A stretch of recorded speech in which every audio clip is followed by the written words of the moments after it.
And then we heard that a person who to this day no one has denied was simply in possession of a couple O-levels and a few A-levels was being put to head this super intelligence agency, Mr. Speaker.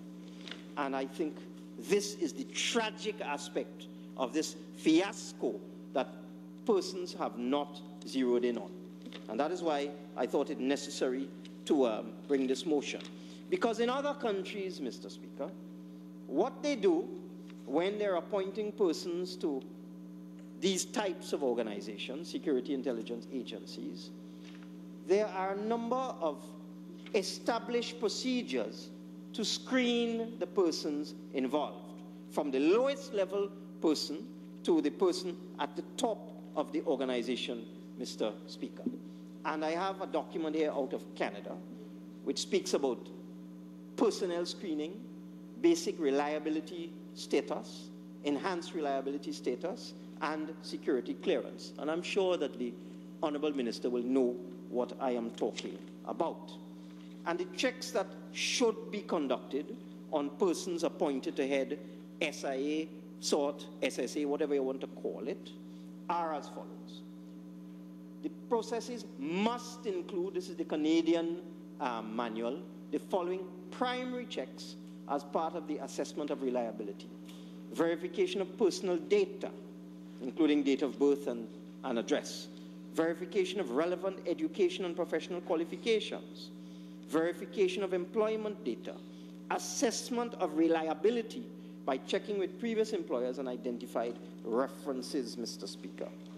It is also necessary to do a check of criminal records, to do a check of a credit check to see whether the person is under any financial pressure of any kind, to do a character reference in order to check the personal background, normally going back a period of 10 years, depending on the level, and for the highest level, going back 15 years, to check to see if there is anything in the person's background which would disqualify them from being appointed to head an agency, including fingerprinting the person to make sure that they don't have a criminal record either here or abroad, Mr. Speaker. Some of the things that one needs to look at: character, honesty, etc., financial situation, personal beliefs and associations, because you want to know whether the person is a member of an organization which might be inimical to the interests of the state. The person might be very well a member of some religious or other type of organization which may not be supportive of the government and so on. You want to determine whether the person has at any time engaged in activities that constitute a threat to the security of the country. And you want to look at the person's associations. And I know none of this was done for this person.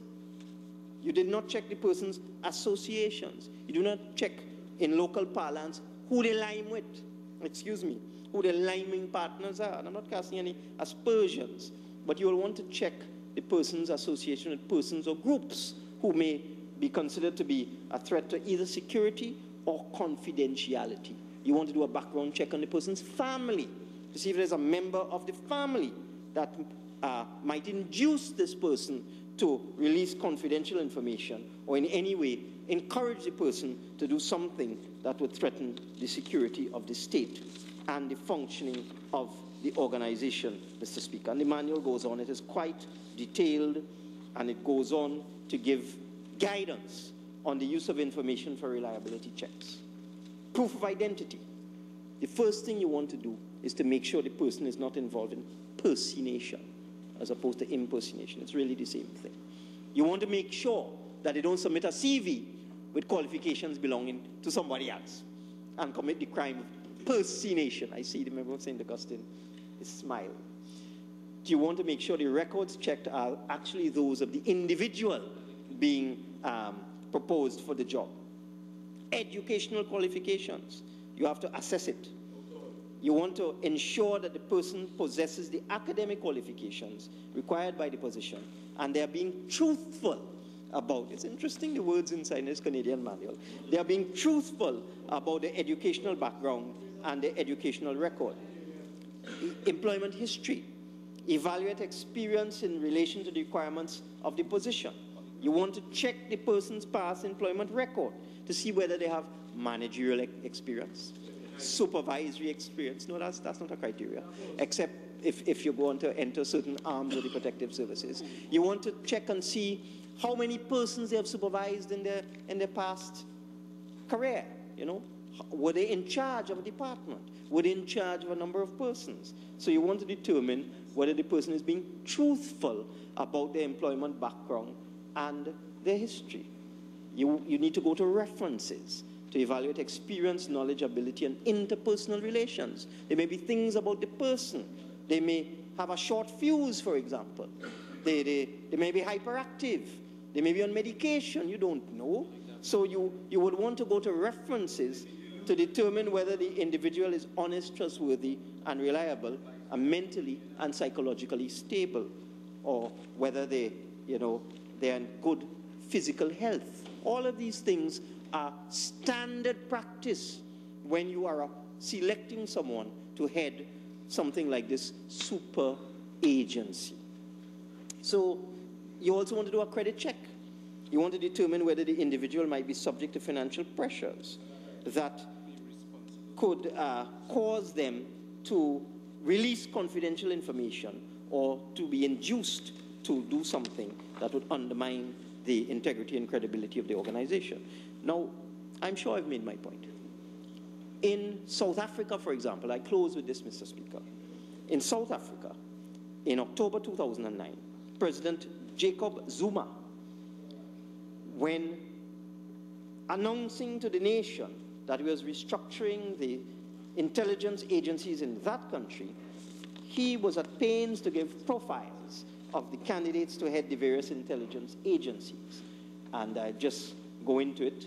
One of the senior persons who was being considered to head their security, the equivalent of our security intelligence agency. I'll give you, this is what President Zuma said in a speech. Mr. Lizo Gibson Njinji is an experienced intelligence officer of note.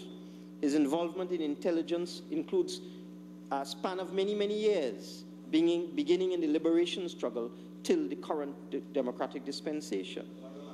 He possesses a vast knowledge and experience acquired in the world of work.